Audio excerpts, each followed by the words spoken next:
ಇಲ್ಲ, ಈಗ ನಾನು ಹೋಗ್ಬಿಟ್ಟು ಬರ್ತಾ ಇದ್ದೀನಿ. ನಿನ್ನೆ ಹೋಗ್ಬೇಕಾಗಿತ್ತು, ಬಟ್ ನಿನ್ನೆ ಕ್ಯಾಬಿನೆಟ್ ಇರೋದ್ರಿಂದ ನಿನ್ನೆ ಹೋಗ್ಲಿಲ್ಲ.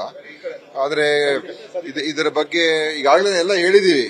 ನಮ್ಮ ಕಡೆಯಿಂದ ಏನೇನು ಕ್ರಮಗಳು ತಗೊಳ್ತಾ ಇದೀವಿ, ಎಲ್ಲಿ ಏನಾಗಿದೆ, ಮತ್ತು ಯಾರಾದ್ರೂ ತಪ್ಪು ಮಾಡಿದ್ರೆ ಖಂಡಿತ ಅವ್ರ ಮೇಲೆ ಕ್ರಮ ಆಗುವಂತದ್ರಲ್ಲಿ ಯಾವುದೇ ಎರಡು ಮಾತು ಇರೋದಿಲ್ಲ. ಅನೇಕ ಕ್ರಮಗಳು ತಗೊಂಡಿದ್ದೀವಿ. ಈಗ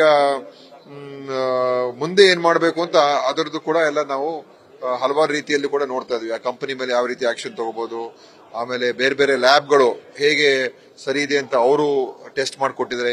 NABL ಲ್ಯಾಬ್ಗಳು ಕೂಡ ನಮಗೆ ವರದಿ ಕೊಟ್ಟಾಗ ಎಲ್ಲ ಕರೆಕ್ಟ್ ಆಗಿದೆ ಅಂತ ಅವ್ರು ಹೆಂಗ್ ಕೊಟ್ರು, ಮತ್ತು ನಮ್ಮ ಡ್ರಗ್ ಕಂಟ್ರೋಲ್ ಲ್ಯಾಬ್ ಅವರು ಯಾವ ರೀತಿ ನಿರ್ವಹಣೆ ಮಾಡ್ತಾ ಇದ್ದಾರೆ, ಇದೆಲ್ಲವನ್ನು ಕೂಡ ನಾವು ನೋಡ್ಬೇಕಾಗ್ತದೆ. ಮತ್ತೆ ಇದರ ಬಗ್ಗೆ ಎನ್ಕ್ವೈರಿ ಕೂಡ ನಮ್ಮ ಡೆವಲಪ್ಮೆಂಟ್ ಕಮಿಷನರ್ ಮಾಡ್ತಾ ಇದ್ದಾರೆ. ಸೊ ಅವರ ಒಂದು ರಿಪೋರ್ಟ್ ಕೂಡ ಬರ್ತದೆ.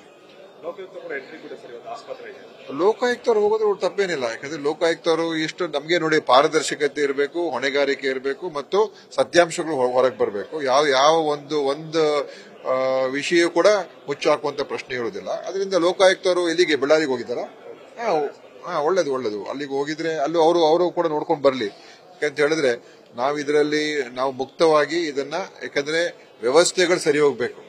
ಆ ವ್ಯವಸ್ಥೆ ಸರಿ ಮಾಡದೆ ಹೋದ್ರೆ ನಾವು ಮುಂದೆನೂ ಕೂಡ ಇಂಥದ್ದೆಲ್ಲ ಮತ್ತೆ ಆಗುವಂತದ್ದು ಅವಕಾಶಗಳು ಇರ್ತದೆ. ಅದಕ್ಕೆ ಅದು ಆಗೋದಕ್ಕೆ ಬಿಡಬಾರದು. ಆ ಕಾರಣದಿಂದ ನಾವು ಆ ಕೆಲಸ ಮಾಡ್ತೇವೆ. ನೋಡಿ, ನನಗೆ ಗೊತ್ತಿಲ್ಲ. ನಾನು ತಿಳ್ಕೊಂಡು ಹೇಳ್ಬೇಕಾಗ್ತದೆ. ಆಯ್ತಾ? ಅದು ನೀವು ಹೇಳ್ತಾ ಇರೋದು ಈ ಫುಡ್ ಸೇಫ್ ಇದ್ರದ್ದು. ಫುಡ್ ಸೇಫ್ಟಿ ಇಲ್ಲ, ಅವ್ರೇನು ಹೇಳ್ಬೋದು ಬಿಡಿ. ನಾನು ಅದಕ್ಕೆಲ್ಲ ಉತ್ತರ ಕೊಡಕ್ ಆಗೋದಿಲ್ಲ. ಆದ್ರೆ ನಮ್ ಕಡೆಯಿಂದ ಏನ್ ಮಾಡ್ಬೇಕು ಖಂಡಿತ ನಾವು ಮಾಡೇ ಮಾಡ್ತೀವಿ. ಮತ್ತೆ ಮುಂದಿನ ಇನ್ನೂ ತೀರ್ಮಾನಗಳು ತಗೊಳ್ತಕ್ಕಂಥದ್ದಕ್ಕೆ ಮುಖ್ಯಮಂತ್ರಿ ಈಗ ಹೇಗೋ ಸೋಮವಾರದ ಅಧಿವೇಶನ ಕೂಡ ಇರ್ತದೆ. ಸೊ ಅಲ್ಲೂ ಕೂಡ ಖಂಡಿತ ಇದೆಲ್ಲ ಚರ್ಚೆ ಆಗೇ ಆಗ್ತದೆ. ಆದ್ರಿಂದ ಸರ್ಕಾರ ಮಟ್ಟದಿಂದ ಏನೇನ್ ಮಾಡ್ಬೇಕು ಖಂಡಿತ ನಾವು ಕ್ರಮಗಳು ತಗೊಳ್ತೀವಿ. ಈಗ ನಮ್ಮ ಹತ್ರ ಏನೇನು ಅಧಿಕೃತ ವರದಿಗಳಿರ್ತದೆ ಅದೆಲ್ಲ ಖಂಡಿತ ನಾನು ಉತ್ತರ ಕೊಡಬೇಕಾದ್ರೆ ಅಧಿವೇಶನದಲ್ಲಿ ಅದೆಲ್ಲ ಹಾಕಿ ನಾವು ಕೊಟ್ಟೇ ಕೊಡ್ತೀವಿ. ಯಾಕಂದ್ರೆ ರಾಜೀವ್ ಗಾಂಧಿ ಹೆಲ್ತ್ ಯೂನಿವರ್ಸಿಟಿನ ಅಲ್ಲಿ ಕಳಿಸ್ಕೊಟ್ಟಿದ್ದು, ಅವರು ವರದಿ ಕೊಟ್ಟಿದ್ದಾರೆ. ನಮ್ಮ ಲ್ಯಾಬ್ ರಿಪೋರ್ಟ್ಗಳು ಏನೇನಿದೆ ಅದನ್ನ ನಾವು ಕೊಟ್ಟಿದ್ದೀವಿ. ಈಗ ನಮ್ಮಲ್ಲಿ ಫೇಲಿಯರ್ ಆದಾಗ ಸೆಂಟ್ರಲ್ ಡ್ರಗ್ ಲ್ಯಾಬ್ ಸರಿ ಇದೆ ಅಂತ ಅವರು ರಿಪೋರ್ಟ್ ಕೊಟ್ಟರು. ಸೊ ಎಲ್ಲ ವರದಿಗಳಿದೆ.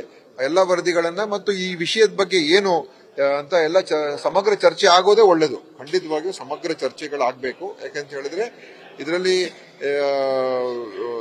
ಯಾವುದೇ ಒಂದು ವ್ಯವಸ್ಥೆ ಸರಿ ಮಾಡ್ಕೋಬೇಕು ಅಂತ ಹೇಳಿದಾಗ ಇದು ನಿನ್ನೆ ಮೊನ್ನೆ ಆಗಿರುವಂತ ಫೇಲಿಯರ್ಗಳೇನಲ್ಲ.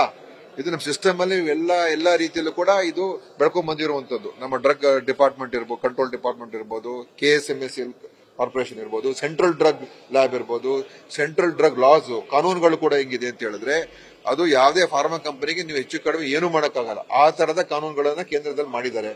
ಅದು ಈ ಸರ್ಕಾರ ಅಂತ ನಾನು ಹೇಳ್ತಾ ಇಲ್ಲ, ಇರುವಂತ ಕಾನೂನು. ಅದು ಯಾರೇ ಹಿಂದೆ ಈ ಕಾನೂನುಗಳು ಬಹಳ ಹಿಂದೆನೆ ಆಗಿರುವಂತದ್ದು.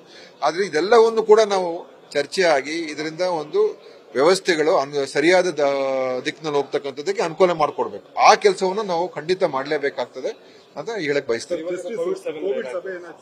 ಅದು ಚೇರ್ಮನ್ ಅವ್ರು ಹೇಳ್ತಾರೆ. ಚೇರ್ಮನ್ ಇದ್ರು ಹೇಳ್ತಾರೆ. ನ್ಯೂಸ್ ಫಸ್ಟ್, ನಿರ್ಭೀತಿಯಿಂದ ನಿಮ್ಮ ಪರವಾಗಿ.